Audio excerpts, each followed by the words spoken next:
જામનગરનું Hapa marketing yard મગફળી કપાસ ડુંગળી અજમા સહિતના પાકથી ભરાયું છે, પરંતુ કપાસ અને મગફળીના ભાવથી ખેડૂતો નારાજ તો હતા જ, પણ હવે ખેડૂતોને ડુંગળીના પોષણક્ષમ ભાવ ન મળતા નારાજ થયા છે। ડુંગળીના ભાવ ન મળતા ખેડૂતોમાં ભારે રોષ પ્રમુખી ઉઠ્યો છે। માર્કેટમાં ડુંગળીના પ્રતિમાણે ₹100 થી 700 સુધીનો ભાવ મળતા ખેડૂતોમાં નારાજગી જોવા મળી રહી છે। ખેડૂતોએ જણાવ્યું છે કે ડુંગળીના બજાર ભાવ સામે ખેડૂતને થતો ખર્ચ વધી જાય છે।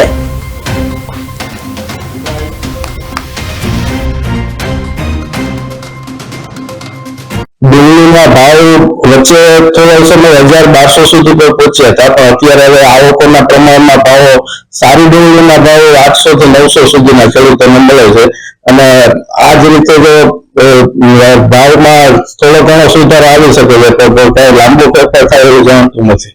અમે ઝાપા યાર્ડમાં ડુંગળી લઈને આવ્યા છે। ગોંડલ કરતા 100-150 રૂપિયા નીચી માર્કેટ આવે છે। અમે ગોંડલમાં આજ માલ લખ્યો 650 માં ગયો, અહીંયા 500 આવ્યો।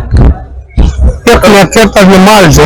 ડુંગળીમાં અટાણે ડીપમાં વાળો મજૂર 2 પીસી ગણે છે આખો દીમાં 300-350 દાડી છે।